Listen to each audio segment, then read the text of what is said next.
আসসালামু আলাইকুম। শাহ মোবারক your start up coach চ্যানেলে আপনাকে স্বাগতম।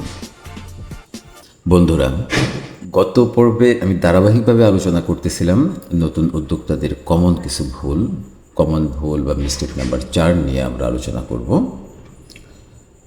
একজন নতুন উদ্যোক্তার ক্ষেত্রে তা হচ্ছে কাস্টমার ফিডব্যাক না নেওয়া।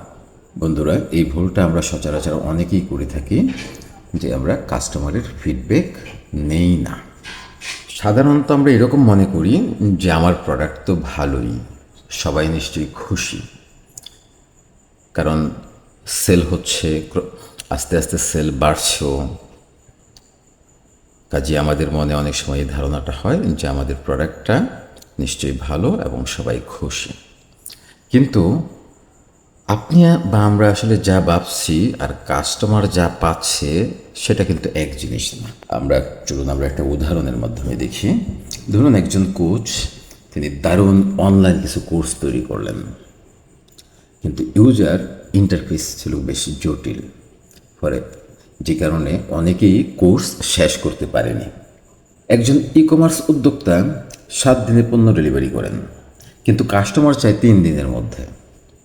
আরেকজন সার্ভিস দেওয়ার পর ক্লায়েন্ট আর ফিরে আসছে না, কারণ কেউ কখনো জিজ্ঞেসই করেনি আপনার অভিজ্ঞতা কেমন ছিল। এই যে এখানে তিনটা ধরনের বিজনেস স্টেপ নিয়ে কথা হলো। একজন কোচ তার অনলাইন কোর্স, সে যদি কাস্টমারের ফিডব্যাকটা নিত তাহলে এখানে ইউজার ইন্টারফেসটা জটিল হওয়ার কারণবশত যে অনেকে কোর্সটা কমপ্লিট করতে পারে না, সে বিষয়টা তার ক্লিয়ার হতে পারত। একজন ই কমার্স উদ্যোক্তা, তিনিও যদি তার ফিডব্যাকটা নিতেন তাহলে হয়তোবা উনি বুঝতে পারতেন কিছু কাস্টমারের চাহিদা একরকম, অন্য ধরনের কাস্টমারের চাহিদা অন্যরকম।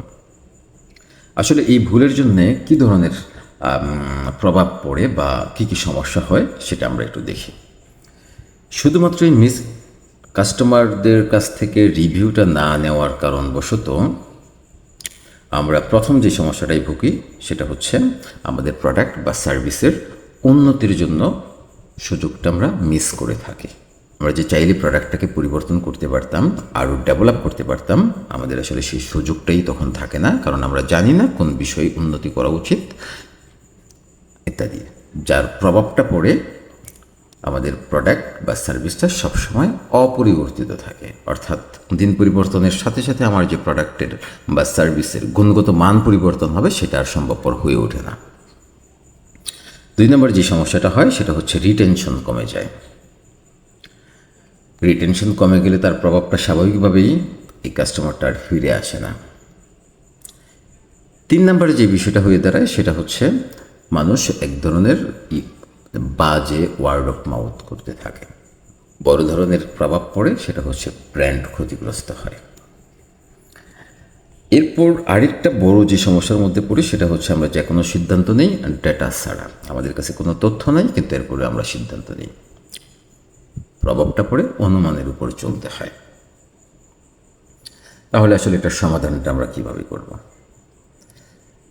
এই কতগুলি সমস্যার জন্য সমাধানের একটা মাত্র পথ, সেটা হচ্ছে ফিডব্যাক কালেকশন সিস্টেম গড়ে তোলা। আমরা কিভাবে ফিডব্যাক কালেকশন সিস্টেমটা গড়ে তুলব? ছোট ছোট মাত্র 5টা সহজ ধাপে আমরা ফিডব্যাক কালেকশন সিস্টেমটা গড়ে তুলতে পারি। নাম্বার 1, 24 থেকে 48 ঘন্টার মধ্যে ফিডব্যাক চাওয়া দরকার কাস্টমারের কাছ থেকে। সেখানে আমরা জানতে পারি আপনার অভিজ্ঞতা কেমন ছিল, কিভাবে আমরা উন্নতি করতে পারি ইত্যাদি বিষয় নিয়ে কাস্টমারের কাছ থেকে অন্ততপক্ষে 24 থেকে 48 ঘন্টার মধ্যে একটা ফিডব্যাক চাওয়া খুবই জরুরি, যাতে আমরা প্রোডাক্টটা ডেভেলপ করতে পারি। এই জন্য আমরা একটা সিম্পল গুগল ফর্ম ব্যবহার করতে পারি, যেখানে 3 থেকে 5টা প্রশ্ন থাকতে পারে। আমরা হোয়াটসঅ্যাপ বা মেসেঞ্জারে 1 লাইনের একটা মেসেজ পাঠাতে পারি। ব্যাপারটা এমন হতে পারে, hi, thanks for working with us, can you share your thought in 1 minute.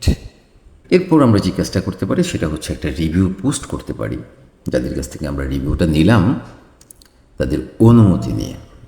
এতে একটা সোশ্যাল প্রুফ তৈরি হয়। এরপর আমরা যে কাজটা করতে পারি, নেগেটিভ ফিডব্যাককে একদম ভয় পাওয়া যাবে না।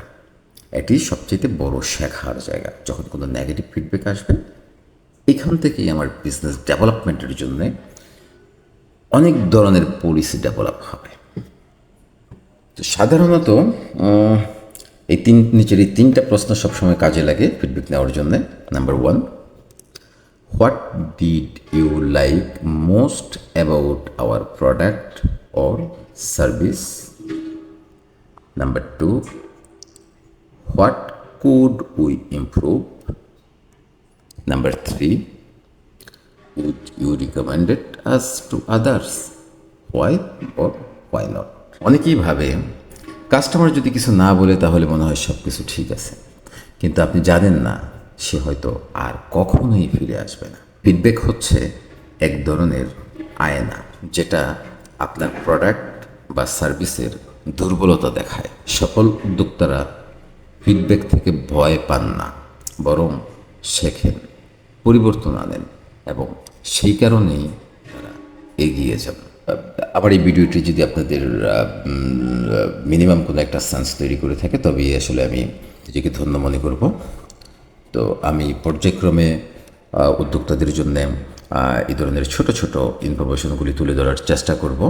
আমার এই ছোট্ট চ্যানেলটিকে আপনারা সাবস্ক্রাইব করুন এবং শেয়ার করে দিন আপনাদের বন্ধুবান্ধবের কাছে। ভিডিওটা যদি আপনাদের ভালো লেগে থাকে তাহলে অবশ্যই কমেন্টে আমাকে একটা ফিডব্যাক দিবেন। খারাপ লাগলেও আমাকে কমেন্টে একটা ফিডব্যাক দিবেন। এই প্রত্যাশায় আমি আজকের মতো বিদায় নিচ্ছি। আসসালামু আলাইকুম।